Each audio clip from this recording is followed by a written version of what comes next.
At this time, this, I think, is what everybody's here for, so we're going to move to our action items. 11.1 is the third reading for the Beechwood Middle School zoning plan, and as you've already heard from Mr. Salters and the board, he's already presented that. So, board members, you have heard the third reading of the zoning plan for Beechwood Middle School. Do I hear a motion regarding the recommendation? Madam Chair, I move that the board approve the administrative team's Beechwood Middle School zoning proposal as presented at third reading. Great. Thank you, Dr. Guyton. Do I have a second? Second. Okay, thank you, Dr. Powers. Board, are there any additional comments or questions at this time? Yes, I just wanted to clarify with Mr. Salters. I know I haven't received any feedback since February 7th. I know you said there was a couple. I was just wondering if you could go into detail about what those were. Yes, ma'am. What I was referencing was the petition that you guys had already received that I was handed to at the board meeting last week, or sorry, the last board meeting. And then we had some community meeting. We had a meeting with some community members. I don't mind saying that Ms. Fleming and some others with Dr. Little referencing some of the feedback on questions that you actually asked about in the last board meeting. Mm-hmm.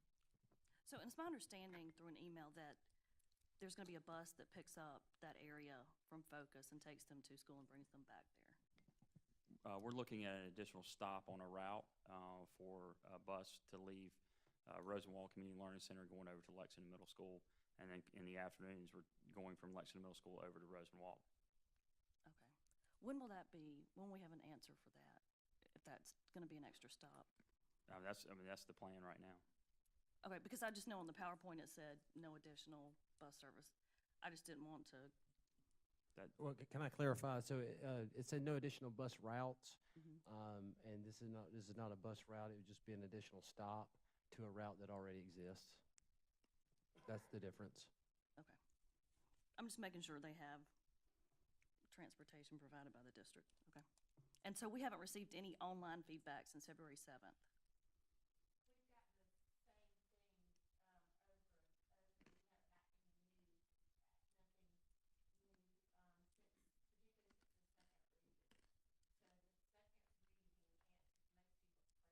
Can you use the microphone, Ms. Hill? We can't really hear you. No. I said we're not getting the traffic that we were getting after the second reading. So when we did the second reading and there were the changes made in second reading, that pretty much stopped the traffic. So have we gotten any feedback since February 7th? Not online? since the second meeting, not since the second reading. The second reading is the one that's really stopped the conversation. I think most of their questions were answered in that one. And we have all that online, you know, everything that happened in the second reading is in both that blog. Okay, I just said, like I said, I haven't received anything since February 7th. That was making sure nothing came in. I think it pretty much stopped most of the questions. Okay, thank you. Any other questions, board? Okay, hearing the motion from Dr. Guyton and the second from Dr. Powers. All those in favor, please say aye. Aye. Any opposed? The motion carries and it is unanimous. So thank you. And I just again thank Mr. Salters and his team and Dr. Little and Ms. Hill, because it was a lot of work to do a zoning plan, and we appreciate all y'all did to make that happen. We now are going to second reading for the 2019-2020 board meeting dates. Do I hear a motion to approve the board meeting dates as presented? So moved. Okay. We have a motion from Ms. Green. Do I have a second? Second. Okay, thank you. We have a second from Mr. Anderson. Are there any questions or comments? I have a comment. Ms. Smith, I was going to yeah. just make the comment that, as many folks know, beginning with this current school year, we added an additional board meeting each month. And as we've gone through this, it's been a little bit confusing, not only to community members that want to attend, but also to board members, or at least this board member, what time our meetings are, because the additional meetings start at 7, but our regular meetings start at 7:30. And so I would just like to propose that in the coming months, we maybe look into addressing that so that they're consistent, so that it's easy to remember what time our meetings begin. Okay. Thank you, Ms. Green. I believe that might be part of a policy, so we're going to ask Ms. Hill if she will pull that policy and review that for us. Just not really any discussion, just for the fact that when we come, we meet at one meeting at 7 and one at 7:30, and just in general conversation, I think the board likes 7 o'clock. So if we could look at possibly presenting that to the board and making all the meetings start at 7 o'clock PM, I think that would be something the board would be We could interested in certainly pursuing. do that. In fact, the School Boards Association's model policy recommends you don't put a time in because there are times that you have to Amend it. add a special meeting, and that might be 4 o'clock or 5 o'clock or something, or a Saturday. So they recommend that overall you don't put a time in, and so we can certainly bring that model. Okay. And I think And I- that's a great idea because we do advocate for flexibility on a lot of things. And so having flexibility with our meeting times is a good proposal. And I think we've been meeting at 7:30 since 1952. It So we has- may, we Third may Tu- have to, The we third may have to Tuesday at change some 7:30, some right. patterns for some people. But, but anyway, it's always good to have change, isn't it, after however many years?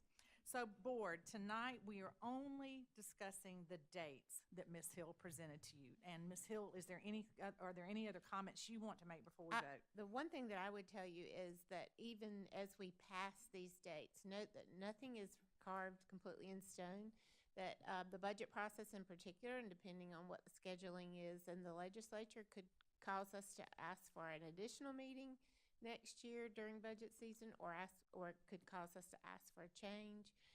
There could be some other unpredictability that isn't, but we would like to go ahead and get these dates out and on the website and out to principals and out to the media who go ahead and put them on their calendars. So, Great. Ms. Hill, can I ask a question? And Sure. I can't recall if this was in the notes that you sent, but the September dates, those are only a week apart. And I know that that could be a hardship for staff, the senior leadership, as well as the board members.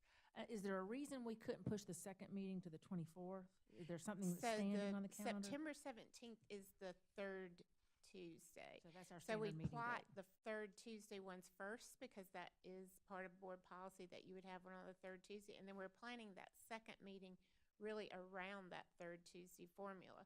So the question in a couple of months was, is it too close to have one? So he knows there isn't one every month, or is it a general election day, or is it, we consider all those other variables. And so it just happened to fall that way in September. Also that, as you Labor recall, Day. September is the state of the district presentation. and Right. That's a workshop presentation that day. Okay. Any other questions, board? Okay, hearing none, we'll take a vote. All in favor, please say aye. Aye. Any opposed? The motion carries, and it is unanimous. 11.3 are instructional material adoptions for 2019-2020. It's for the computer science grades 9 through 12, mathematics 8 through 12, health K through 5, health 6 through 8, health 9 through 12. And I'm going to turn it, we're going to put a motion on the floor first, Dr. Talley, and then we will have discussion. So do I hear a motion to approve the instructional materials adoptions as presented? Madam Chair, I move that the board approve the recommendations of the District Instructional Materials Adoption Committee as district adopted instructional materials for 2019-2020, computer science 9 through 12, mathematics 8 through 12, health K through 5, health 6 through 8, and also health 9 through 12. Okay. We have a motion on the floor from Mr. Oswald. Do I have a second? Second. Thank you, Dr. Powers. Thank you, Mr. Oswald. Are there any questions or comments, board, regarding this materials adoption? Maybe Dr. Talley, can you explain how this process works? Yes, I'm happy to. I think it's very important. Well, first of all, I want to say to the board, I'm thrilled to be able to bring a recommendation, particularly for math textbooks. It's been 7 years since we've been able to bring forth an adoption in the area of mathematics. Likewise, I'm pleased to bring forth a recommendation for computer science materials. I'm pleased that Rosemary Bianchi facilitated that committee that reviewed those materials, and Rosemary has been very instrumental on the state committee to help write the computer science standards. Likewise, Dr. Holly Sullivan facilitated the caravan for the review for teachers for science and health, and Hillary Morgan facilitated that caravan for our mathematics teachers for Algebra 1 and 2. So that's the process. We do have a committee of teachers that are representative of our schools in the content areas who review materials that are up for adoption. And these are their recommendations, and I review those. And of course, I'm not going to second guess our teachers. They're the boots on the ground. They know what materials we best need. Typically, board members always ask me when I bring forth these recommendations about, I'm looking at Dr. Powers especially, you always ask me, are these only textbooks, or are there online materials as well? And the answer is yes. We typically, in the past, have chosen a blended model. We do have a hard textbook, but we also and of course, the student workbook is a hardback, a paper copy, but then there are online materials, and the computer science materials are all online. And you'll see in there a lot of materials for Java, a lot of coding materials for computer science. I always say to the board when I bring forth these recommendations, this is contingent on state funding. But I've never been able to say in my 9 years in this district that we are hopeful about the funding because of some of the lottery funds. We hope that they'll be used for these purchase of these instructional materials. So I'll be happy to answer any other questions that you might have. Dr. Talley, NCS Pearson provides a lot of textbooks in this country. How many of these are NCS Pearson textbooks? That's a great question, and if you'll turn to your packet, you'll see that the computer science applications for computer science 9 through 12, that's Pearson Education, Inc. Looking down the list, also mathematics, the activity 1 for grades 8 through 12, that's a Pearson Education product. Geometry is also a Pearson product. Those are the Pearson products. And then, Dr. Talley, talk process. So obviously, once we approve this, then we start communicating, and it rolls out for next academic year?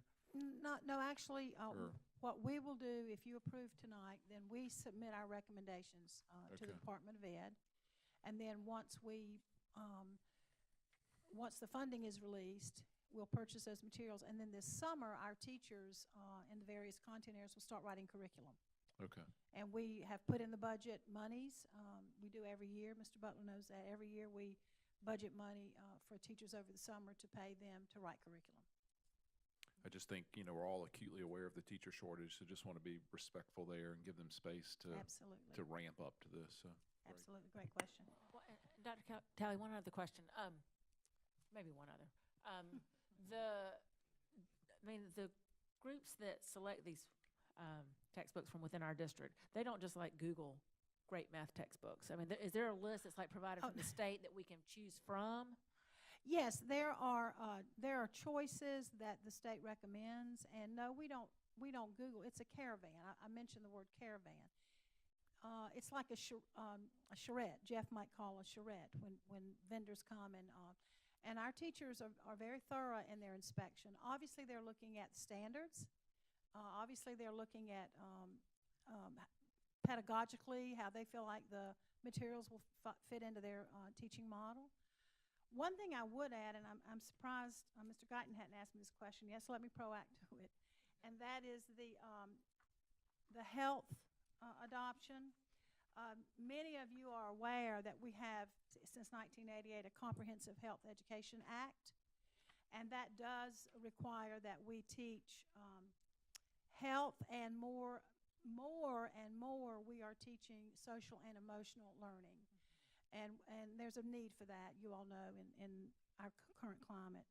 We're dealing with an issue right now. I'm looking at Mr. Pender as he walked out. So we are required to teach these skills to our children based on that act. Another requirement in that act is that boards of education in South Carolina have to appoint a 13-member committee made up of community members, clergy has to be a part of that committee, parents have to be part of that committee, health professionals, teachers, and students have to be a part of that committee. So once we've adopted these materials, then that's part of the process, Dr. Powers, that we will select that committee, appoint that committee, and they will review those materials to determine what curriculum is appropriate to teach at a developmental level. Dr. I Talley, actually what is- served on that I'm sorry. committee before I was on the board. It's an interesting committee. I'm sorry, Dr. Guyton. No, you're fine. What's the average lifetime of a book? Textbook? Well, we'd love to have Forever. newer books sooner than 7 years, but it depends. I mean, we have some books that are a decade old. It just depends on the funding from the state. I wish I could say, every 5 years we rotate, but I can't say that. Gotcha. Yeah. And then you said that the computer science, those were purely online material or online plus textbooks? Those are all online. Okay. Yes, sir. Well, All online. I think the lifetime of a computer science textbook would be 6 days. That's right. so, That's right. Thank you. Any other questions, board, comments? Yes, Okay. I have a question. Yeah, Ms. Mears. You said a group of teachers reviewed the material. How many teachers and how were those chosen? Well, they haven't used the materials, Ms. Garris, let me be clear. They have reviewed the Yeah, materials. review. That's what I'm saying. Now, they can look at lesson plans from those materials, but they haven't used them yet. So if I said that, I misspoke. No, I said reviewed. I was just Right. wondering how many teachers made up that committee or whatever it is that, Well, if I gave you an answer, I'd be wrong, so I'd have to get that for you. But it's probably 2 per school, but I can get that information. I can give you the list of all the committees. Be happy to provide that to the board.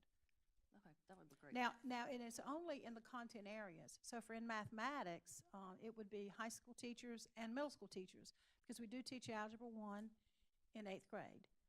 So I'd be happy to provide that to the board. Thank you. You're welcome.